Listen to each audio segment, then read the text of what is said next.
Olá pessoal, tudo bem? Bem-vindos a mais uma aula de Física. Nós vamos continuar no tema de termologia e hoje nós vamos estudar os estados da matéria.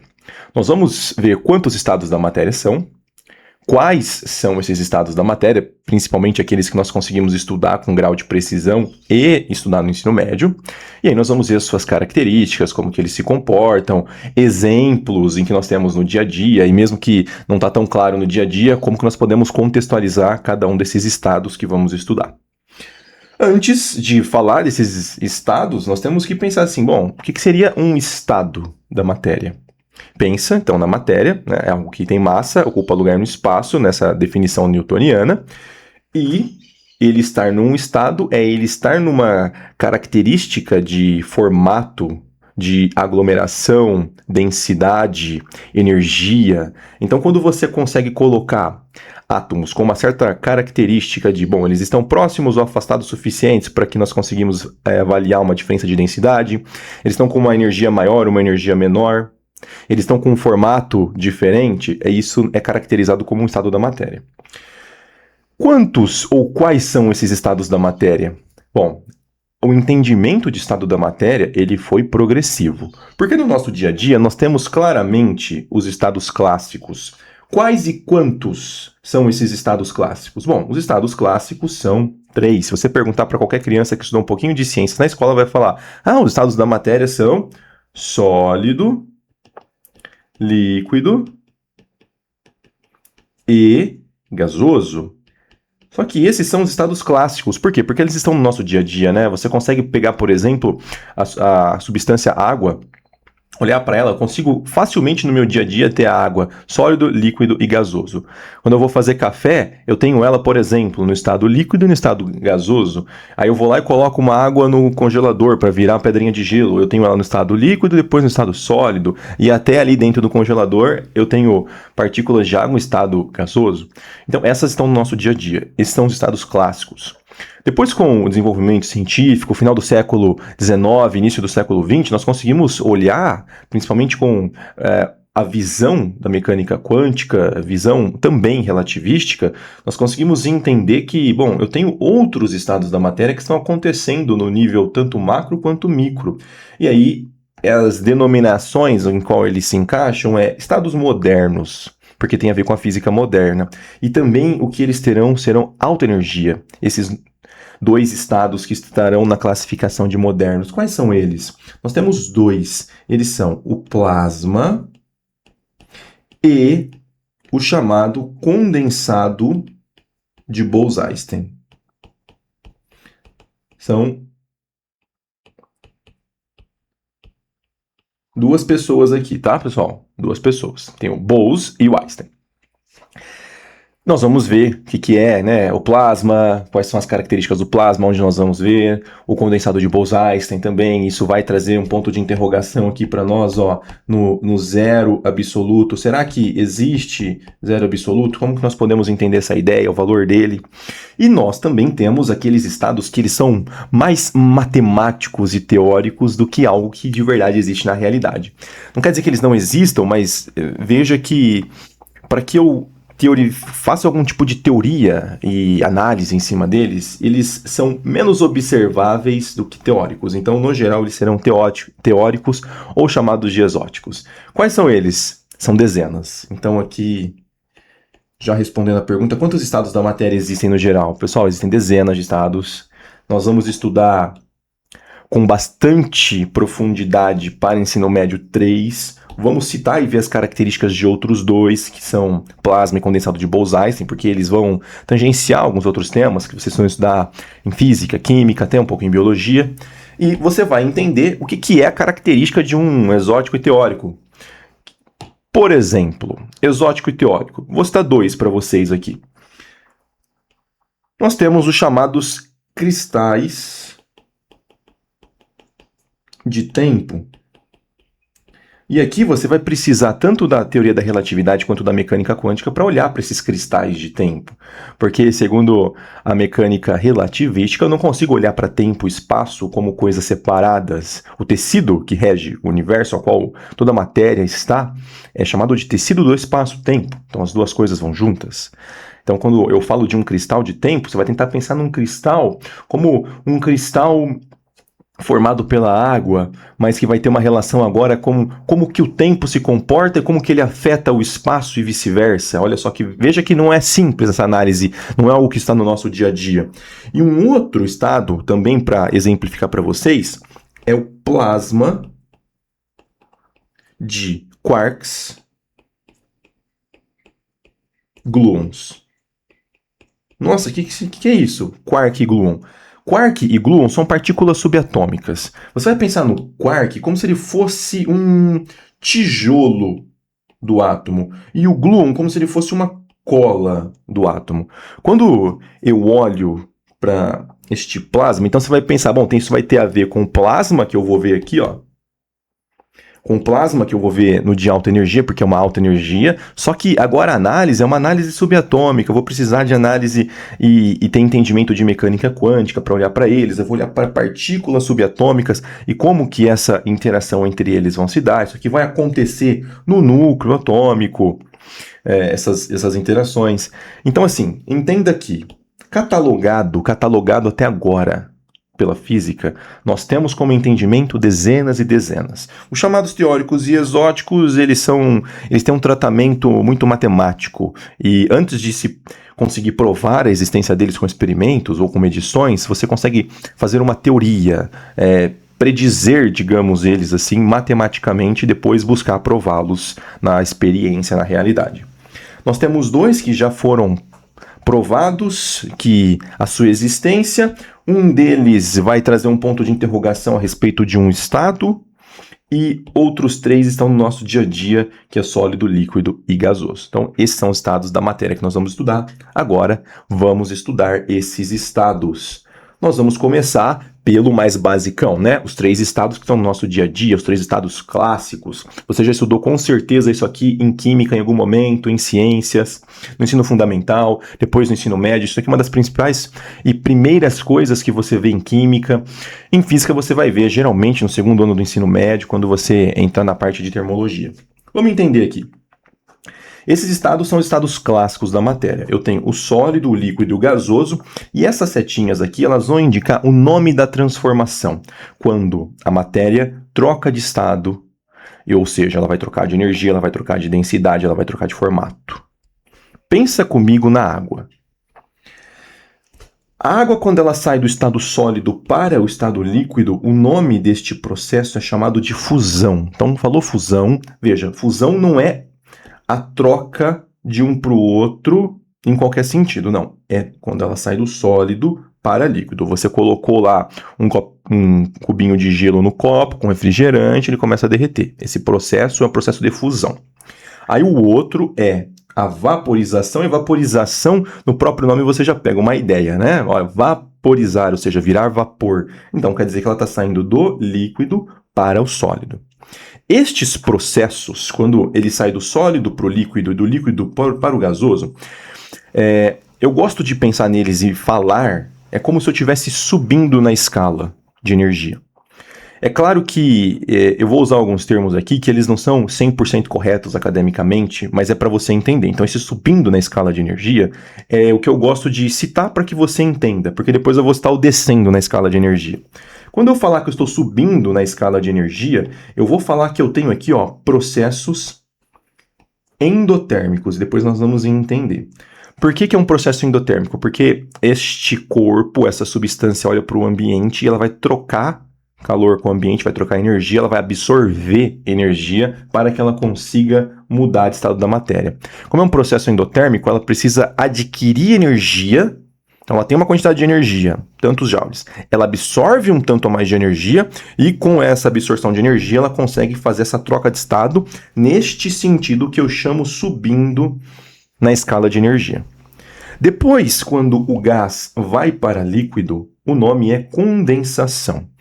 Então, este nome é condensação de gás para líquido, e do líquido para sólido, o próprio nome também já te dá uma dica, né? Solidificação, ou seja, virar sólido, e aí é quando ele vem do líquido para o sólido.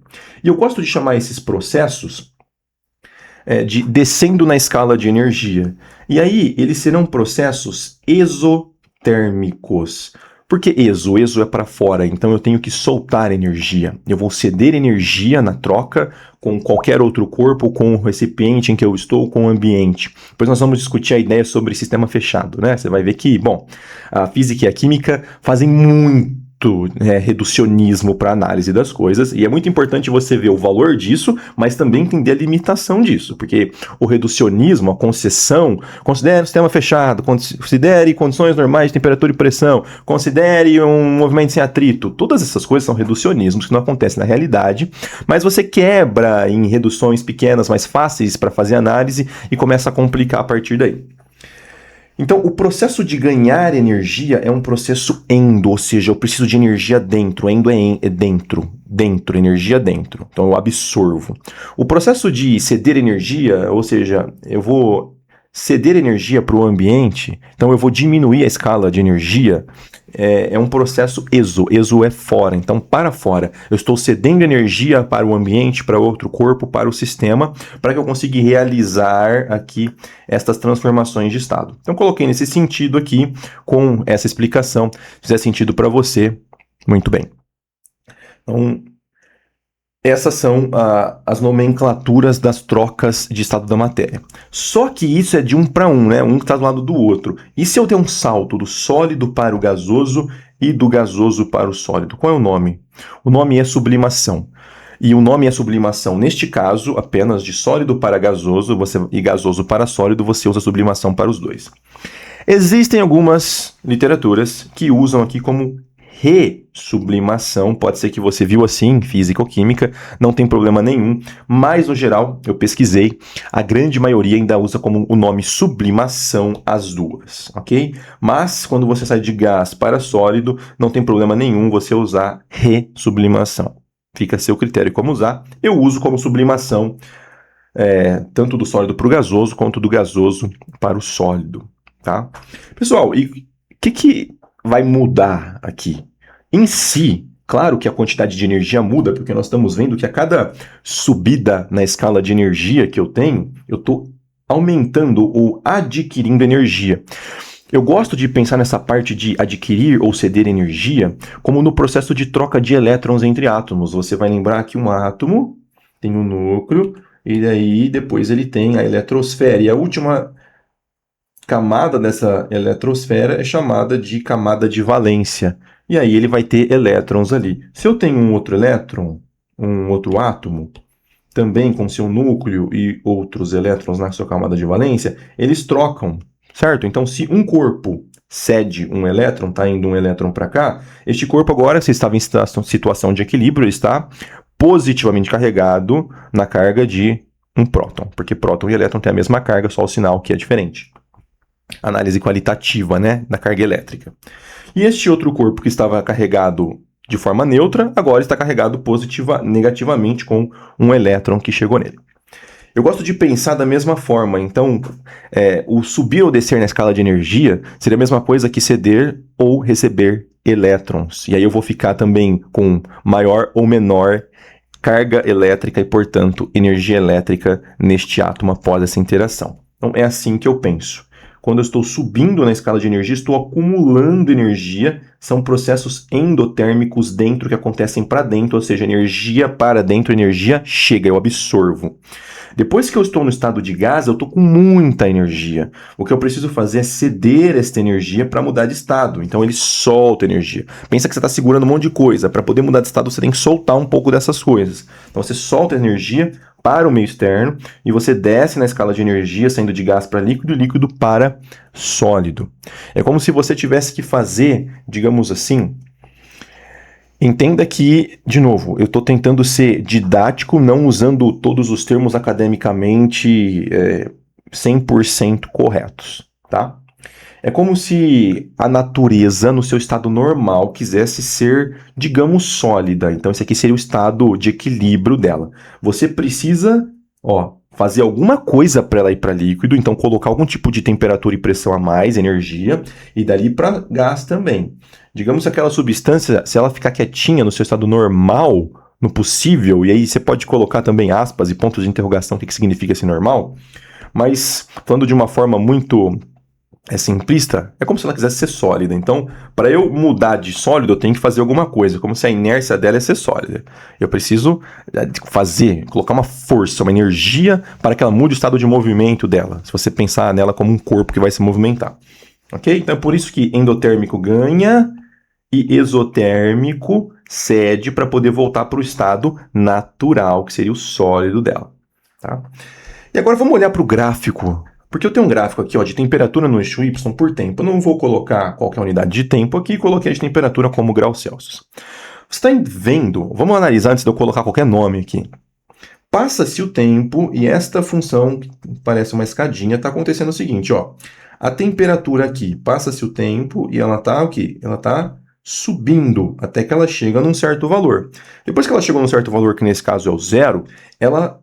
Repara que passa o tempo e ela fica constante. Depois ela passa, ó, vai passando o tempo, ela vai tendo imagens maiores lá no eixo da temperatura, lá na imagem da função. Depois ela chega em um outro valor e vai passar o tempo e a temperatura fica a mesma. E depois passa-se o tempo a partir de um certo valor de tempo e eu começo a ter de novo temperaturas maiores. Então a temperatura aumenta, chega num valor específico, passa o tempo, ela se mantém. Depois ela volta a aumentar, chega numa certa temperatura, passa o tempo, ela se mantém. Depois, de novo, a temperatura passa a aumentar. Esses processos, depois eles vão ficar mais claros quando nós estudarmos as duas qualidades de calor, que é o calor sensível e o calor latente. Mas o que está acontecendo é que eu tenho estados da matéria e tenho transformações aqui em cada um deles. Porque este, eu vou dividir aqui assim, ó. Vou dividir com esta cor.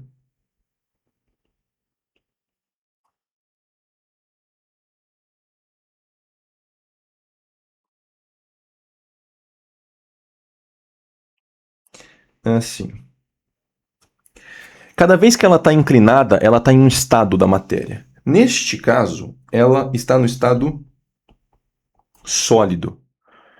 Aqui nós vamos pensar, pense comigo que nós estamos falando da água a 1 atm, 1 atm de pressão. Bom, então a água, ela fica sólida para temperaturas abaixo de 0 graus. Depois a gente vai falar um pouquinho sobre o comportamento anômalo da água. Mas vamos considerar que abaixo de 0 é quando ela se solidifica. Então, o que acontece é, passa o tempo, o que eu estou fazendo aqui é colocando energia térmica. Então, eu estou criando um processo de calor aqui. Então, ela vai subir a sua temperatura. Quando ela chega numa certa temperatura, no zero, o que acontece com a água a 0 graus quando ela está subindo? E ela vai subir para 1, 2, 3. Ela vai mudar o estado da matéria de sólido para líquido.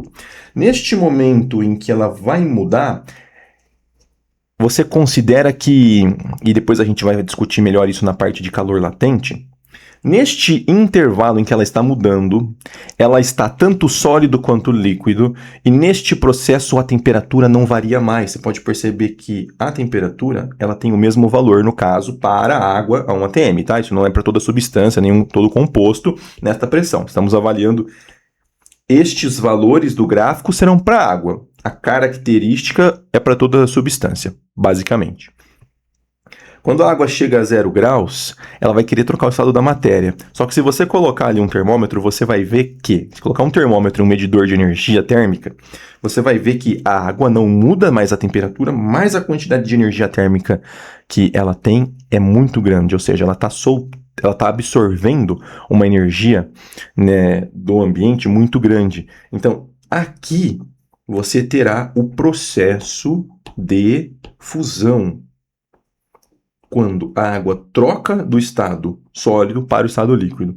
Depois que ela trocou, digamos, uma parcela que você pegou para analisar, e aquele pedaço que você pegou para analisar, o recipiente inteiro trocou para o líquido, ela volta a variar a sua temperatura. Você começa a observar lá no seu termômetro que você está agora colocando calor, colocando energia térmica nela, e ela volta a variar a temperatura. Então agora ela está aqui neste intervalo, neste pedaço, ela está no estado líquido. Quando ela chega numa certa temperatura aqui, ó, que no caso será 100 graus Celsius, na unidade de Celsius, o que acontece? Ela vai fazer o quê? Ela vai vaporizar, ela vai virar gás. No entanto, se você olhar o seu termômetro e olhar a quantidade de energia que você está colocando nela, a quantidade de energia continua subindo, então ela está absorvendo energia do sistema, só que a temperatura não varia. O que está acontecendo? Ela está no processo de trocar o estado da matéria. Quando ela está no processo de trocar o estado da matéria, ela está nos dois estados ao mesmo tempo, essa é a melhor forma de pensar, ela está nos dois estados ao mesmo tempo, só que ela não está variando a sua temperatura, ela só está absorvendo energia e trocando cada micro pedacinho ou estado da matéria, até que você consiga fazer uma avaliação do recipiente inteiro ou de um pedaço dele inteiro. Então, neste pedaço aqui, a água está no processo de vaporização. É o processo de vaporização. Quando o recipiente inteiro, ou o pedaço que você pegou para analisar inteiro vaporizou, agora ela volta a subir a sua temperatura já em outro estado da matéria, que é o estado de gás, ou o estado gasoso. Então, é assim que nós vamos analisar o comportamento e a troca de todos eles. Aqui eu desenhei um gráfico essencialmente endotérmico. Quando nós analisarmos o calor latente, eu vou também voltar com esse gráfico, porque ele é do calor latente para a parte de endotérmico, em que eu estou absorvendo energia do sistema, mas nós vamos ter também depois a quedinha quando eu estou cedendo energia para o sistema. Eu também estou trocando o estado da matéria, só que no processo de ceder energia para o sistema ou descer na escala de energia, né? E ela será uma função decrescente, se você olhar para isso como uma função. Então, esses aqui são os estados clássicos, os 3 estados da matéria. E estes são os processos, são os nomes. Endotérmico está ganhando energia, exotérmico está cedendo energia. É assim que ela se comporta. Ela varia sua temperatura para uma quantidade de calor, de energia que você joga nela. Chega no ponto em que ela troca o estado da matéria, ela fica nos 2 estados ao mesmo tempo, ela varia energia, mas ela não muda a temperatura, ela só muda o estado. Depois ela volta a mudar a temperatura, chega no outro valorzinho em que ela muda o estado da matéria, ela fica nos 2 estados da matéria ao mesmo tempo e ela não muda mais a sua temperatura. Ela vai mudar só o estado da matéria. Depois de ter mudado o estado da matéria, ela volta a variar a sua temperatura, certo? Essa aqui é a nossa análise clássica. Agora, nós vamos fazer a análise dos 2 estados da matéria de alta energia ou modernos. O primeiro deles é o plasma. O que é o plasma, né? O plasma, pessoal, você vai pensar nele como um gás ionizado. Lembra lá, o que é um íon? Eu tenho um átomo em equilíbrio, ele tem a sua camada eletrônica, e eu tenho o mesmo número de elétrons que eu tenho de prótons. Quando eu vou criar um íon, ou eu vou pegar um elétron de outro átomo, ou eu vou ceder. Então eu vou ficar agora polarizado ou positivamente, cedi um elétron, ou negativamente absorvi um ou mais elétrons, certo? E aí nós temos as 2 características, né? Os 2 nomes, tanto para quando eu cedo e quando eu absorvo. Então, isto é o plasma. Quando os átomos ganham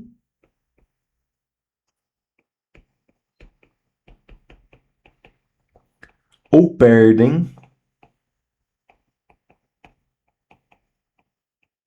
elétrons. Mas é de todo o corpo, em todo o estado da matéria? Não. É essencialmente quando ele está em gás, tá? Então, é quando um gás se torna ionizado. Mas aí é todo gás que se tornar ionizado, vai acontecer isso? Então, eu consigo criar um estado de plasma no meu dia a dia?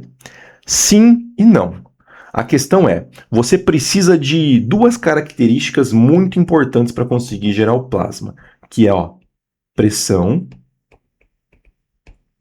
e temperatura. E o que você acha? Baixa ou alta? Altas, muito altas. Então você não vai conseguir, assim, num processo do seu dia a dia, talvez, ficar gerando plasma. É claro que quando você liga, lá, você tem um fogão, você vai ligar, naquele momento ali você consegue ter momentos de plasma, mas a ideia é que você vai precisar, para conseguir formar uma quantidade grande de plasma, de temperaturas e pressões muito altas em um gás que ou cederá ou ganhará elétrons, ficará ionizado. Então, aqui é uma representação de como seria o estado de plasma. No geral, ele solta faíscas azuis. O Sol também produz isso.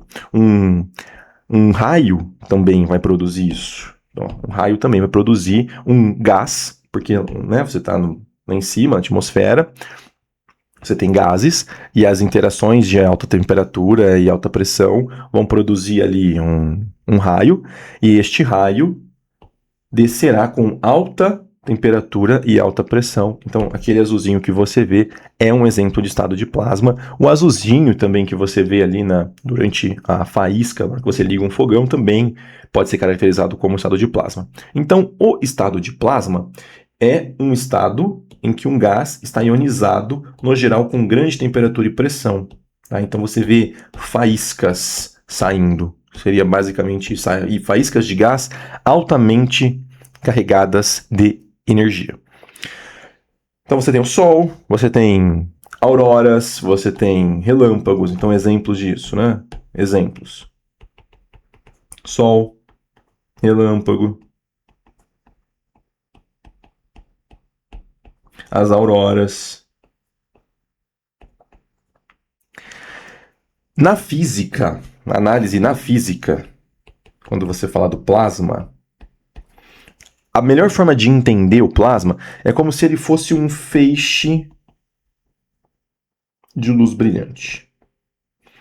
Só que, para vocês que já estudaram um pouco de biologia, sabem que também o plasma é usado, essa palavrinha plasma na biologia, né? O plasma na biologia, pensa que você tem o sangue, ele é uma parcela desse sangue, quando você coloca ele para centrifugar, você consegue tirar o plasma, aí vai ficar uma partezinha em cima, assim, um líquidozinho amarelo, tá? Então, do sangue, alguns das separações do sangue, né? Então você tem o plasma, glóbulo branco, glóbulo vermelho, tudo isso forma o nosso sangue. Então no sangue ele é um líquido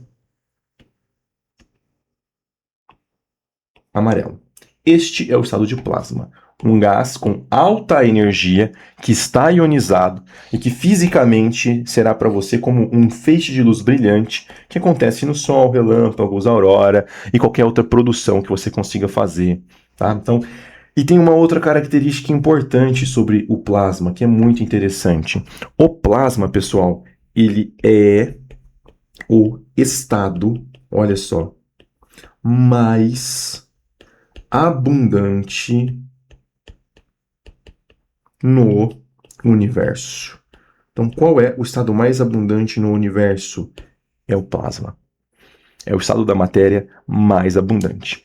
Tanto que, quando a física, a ciência olhava para o universo e tentava olhar, bom, aqui dentro da Terra eu estou numa atmosfera, e tentava entender a atmosfera do universo, vocês já ouviram com certeza falar do éter. Eles imaginavam o plasma meio que como sendo éter. Depois esse entendimento do que é o plasma tirou algumas características do entendimento do que se tinha do éter. Hoje nós entendemos que o éter ele não é algo científico, não é um estado, não é uma teia do universo, assim como vocês já talvez ouviram falar, Einstein também já falou a respeito disso, mas a ideia é que o plasma é como se ele fosse esse tecido, assim, não necessariamente tecido do espaço-tempo, mas da mesma forma que a atmosfera é para a Terra, como se o plasma fosse para o universo. Por isso que ele é o estado mais abundante do universo, ok? Agora nós vamos falar do condensado de Bose-Einstein. Esse aqui também é algo que tem uma tendência a acontecer, mas na temperatura específica que nós vamos falar, ele não vai acontecer. Condensado, você vai avaliar, bom, por que vem essa palavrinha condensado? Você vai olhar para essa imagem e vai ver que, ó, as partículas elas estão se condensando, estão se agrupando numa partícula-zona maior. De Bose-Einstein são os dois cientistas, o Bose e o Einstein. Então eles desenvolveram essa ideia junto. E eles teorizaram o seguinte: para temperaturas próximas do zero absoluto, isso aqui vai acontecer. Mas qual é o valor do zero absoluto? Bom, o zero absoluto é o zero Kelvin, até por isso que nós já discutimos a ideia quando o Kelvin foi colocado como escala termométrica para ser a escala absoluta que seria usada na ciência, principalmente na parte de termologia. E o zero Kelvin é menos 273,15 graus Celsius. É muito, muito baixo. Lembre-se que a escala Kelvin foi colocada para que nós não tivéssemos valores negativos de temperatura. Para você que ou estudará física no ensino superior, se você analisar algumas funções em mecânica estatística, você poderá teorizar um valor negativo de Kelvin, mas aí você vai precisar de análises da mecânica estatística.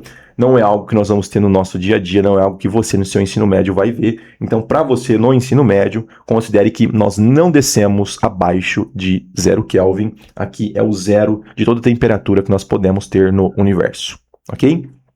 Ótimo. O que vai acontecer, então, aqui próximos do zero absoluto? E vamos falar o que seria esse zero absoluto. O que é considerado é que próximo do zero absoluto é como se os átomos se comportassem como uma única entidade, tá? Eu sei que está havendo aqui uma repetição, mas é uma repetição para ênfase, única e entidade, tá? Então é uma única entidade. Repara que na imagem eles estão começando a se agrupar. Então se você se aproxima desta temperatura, que essa aqui é o zero absoluto, de 0 Kelvin, ou menos 273,15 graus Celsius, tudo que existe de matéria dos átomos, eles começam a se ajuntar, ou seja, a densidade deles começa a aumentar, porque eles começam a se juntar, então o espaço vazio que existe entre eles vai diminuindo, diminuindo, até tender a zero esse espaço vazio. Então, o espaço vazio entre os átomos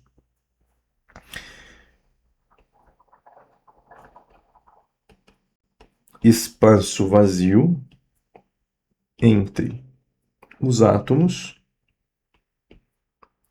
tenderá a zero. Vai tender a zero. E o fato dele se comportar agora como uma entidade vai fazer com que a sua velocidade, que eu vou colocar que velocidade estará relacionada à ideia de movimento, também tenderão a zero. Ou seja, ele começa a diminuir sua quantidade de movimento, começa a diminuir o seu movimento, as suas interações. Isso quer dizer que a temperatura diminui. Olha só como isso tem a ver com a temperatura, pessoal.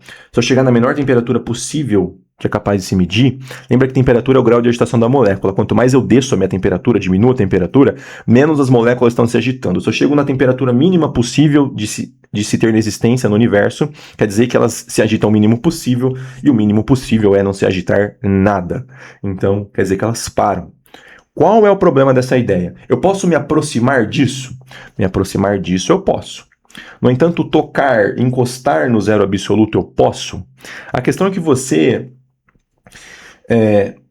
iria contra duas leis da física. Então, assim, a gente não consegue medir isso e o porquê que é muito provável que nós nunca consigamos. Porque se isso acontecer, nós vamos ter que reformular algumas coisas no nosso entendimento de física. Em si, você vai ter que reformular a análise da mecânica quântica, que parece estar certo essa análise, do princípio da incerteza de Heisenberg e também da ideia de sistema isolado. Como assim? Vou explicar para vocês, olha só. O princípio da incerteza de Heisenberg, então, aí eu vou colocar assim, ó. Não existe zero absoluto. Porque vai contra. E aí vai contra o quê? Primeiro, ele vai contra o princípio da incerteza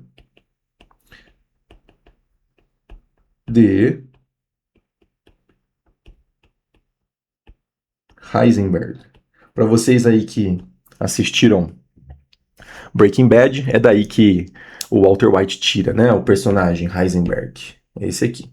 O que o princípio da incerteza de Heisenberg fala? É um princípio que olha para a mecânica quântica e vai olhar para ela como probabilidades dessa partícula estar em lugares. Porque a questão é a seguinte: se você olha para um móvel na mecânica clássica newtoniana, eu consigo medir tanto a posição dele quanto a velocidade dele. Agora, se eu olho para uma partícula no princípio da incerteza, numa análise micro, eu não consigo saber a posição, vamos colocar a posição S, ou a velocidade. Um dos dois será um ponto de interrogação. Eu não consigo medir os dois ao mesmo tempo, quando eu faço essa análise quântica. Se eu consigo medir a velocidade, eu não consigo saber a posição. E tudo isso, pessoal, veja só, não é que a pessoa ficou pensando nisso. Não, ela montou um experimento e viu que não tem como e depois montou uma matemática para provar isso, tá? E de novo aqui, o não existir zero absoluto não quer dizer assim, mas e se o cara chegar lá e medir? Não tem como o cara chegar lá e medir, porque não vai ter como isso acontecer, tá? Teoricamente, nós sabemos que isso não pode acontecer, e aí também não tem como medir isso, porque isso não tem como acontecer. De novo, se isso acontecer, quer dizer que o nosso entendimento a respeito de algumas leis fundamentais da física ele está completamente errado. Então isso revolucionaria de escalas termométricas à mecânica quântica, a teoria da relatividade, a tudo. Tudo. Então, se eu conseguir medir o zero absoluto, é como se você pegasse a física que nós entendemos hoje e fizesse assim, ó, tum. Você teria que reformular muita coisa. Não tem problema nenhum. Se algum disso acontecer, a física será reformulada, assim como ela foi reformulada com qualquer avanço que transformou o entendimento humano, certo? Mas assim, muito provavelmente isso não vai acontecer. Muito provavelmente. Então, assim, no princípio da incerteza de Heisenberg, eu não consigo medir a velocidade e a posição dessa partícula. O que acontece se eu faço esta partícula, agora essa grande partícula daquele sistema que eu estou analisando, não vamos falar aqui do universo, mas da grande partícula que eu estou analisando, seja, sei lá, uma caneta, qualquer coisa. Se ela se comporta como uma unidade, ou seja, sua velocidade e seu movimento tendem a zero. Se isso aqui acontecer, se a velocidade tender a zero, então se a velocidade é igual a zero, você concorda que agora é só eu medir a posição da partícula? Se eu medir a posição da partícula, eu já sei quanto que é a velocidade. Então quer dizer que eu vou ferir um princípio básico da mecânica quântica que tem 1 milhão de outras teorias que são baseadas nessa estrutura, de que o princípio da incerteza é válido.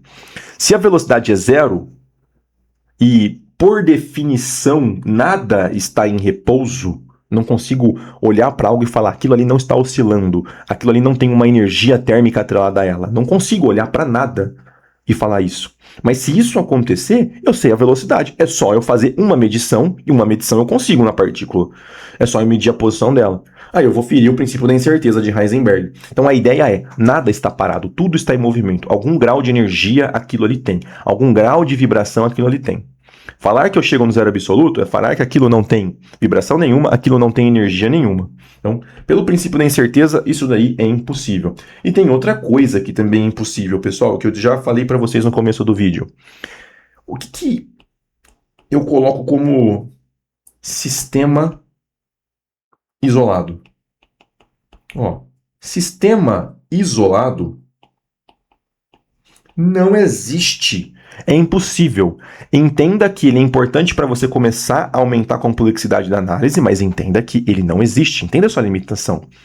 Em nada, física, química, biologia, você não consegue fazer sistema isolado. Porque o sistema isolado, ele, por definição, quer dizer que ele está isolado de qualquer interação com o meio externo.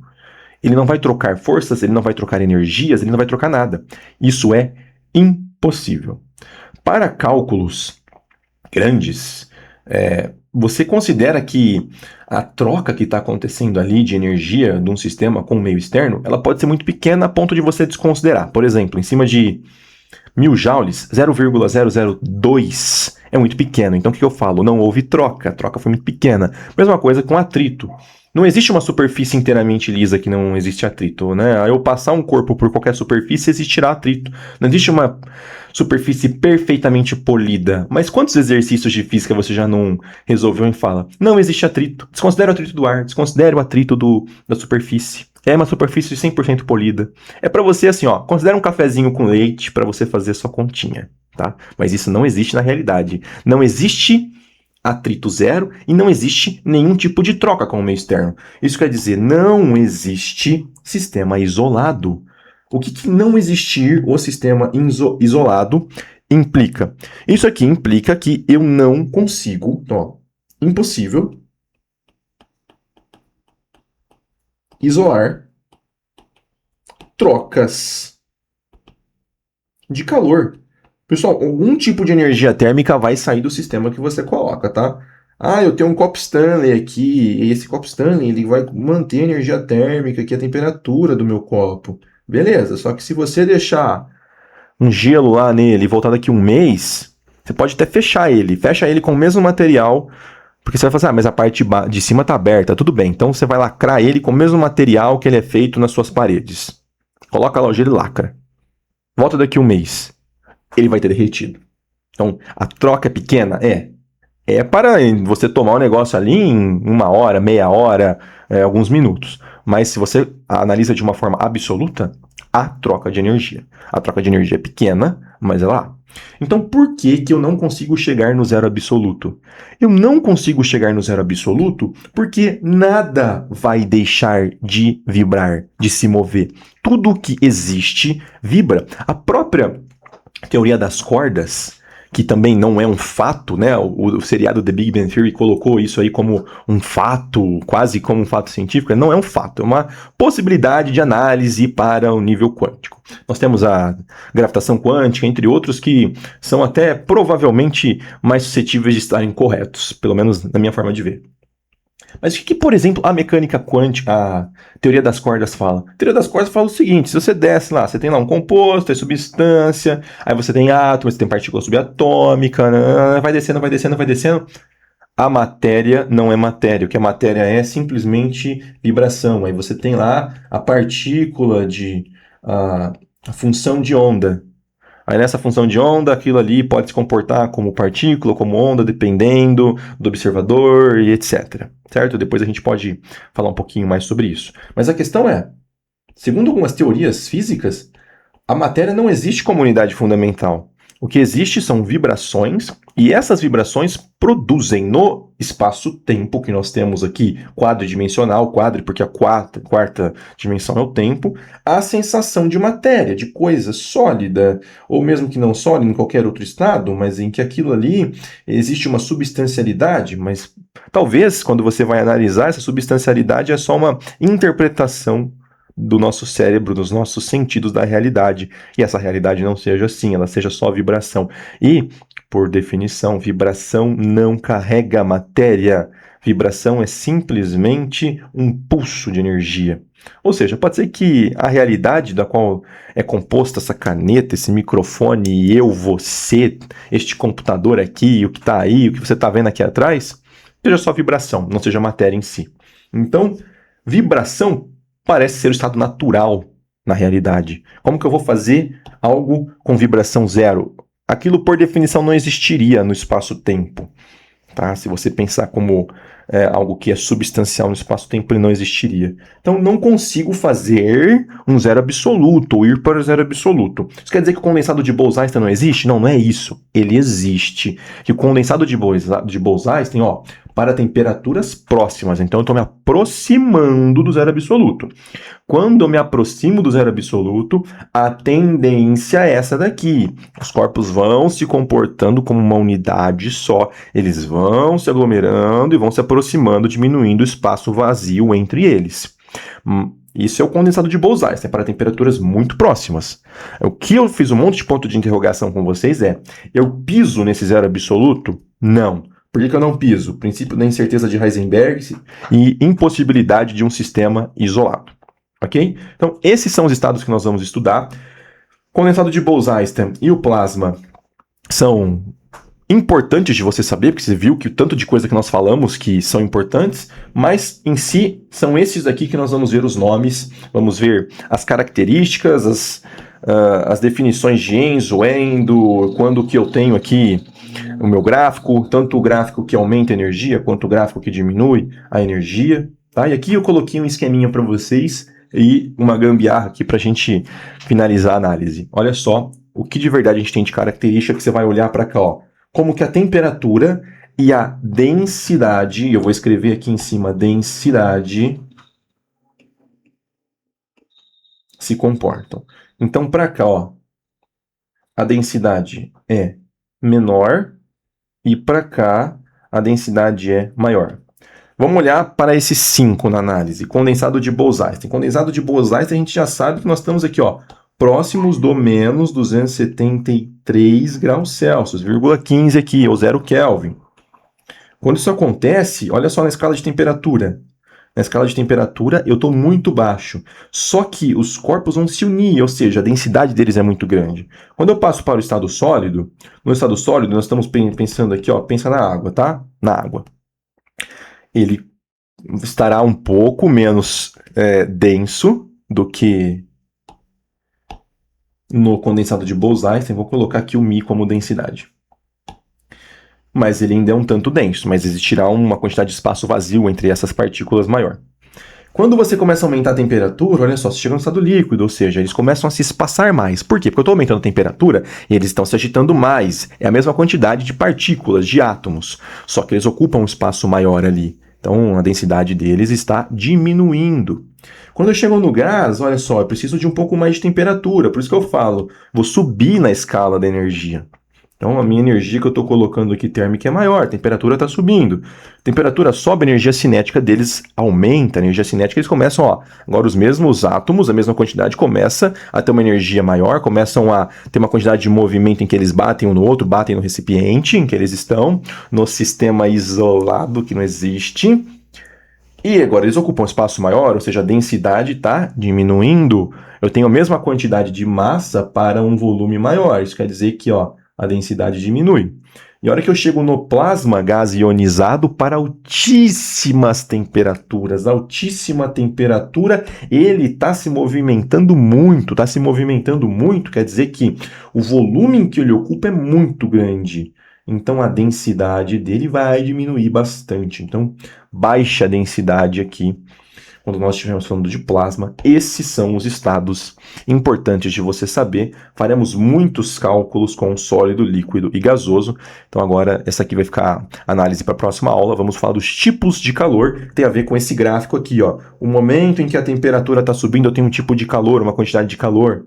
Quando ela se mantém em temperatura, mas eu mudo o estado, isso terá um outro nome. A gente vai falar como que isso foi descoberto e assim por diante. Então, próxima aula falaremos de calor sensível e calor latente, que são as duas qualidades de calor para variar temperatura e estado da matéria do corpo. Obrigado pela sua atenção. Deixa o seu joinha, deixa o seu comentário, qualquer dúvida. Pode escrever que eu olho, manda esse vídeo para algum amigo, alguma amiga. E lembre-se que nós temos 2 turmas de estudo pré-vestibular. Uma turma de física, uma turma de matemática. As descrições e os contatos estão aqui na descrição do vídeo. Um abraço, até a próxima.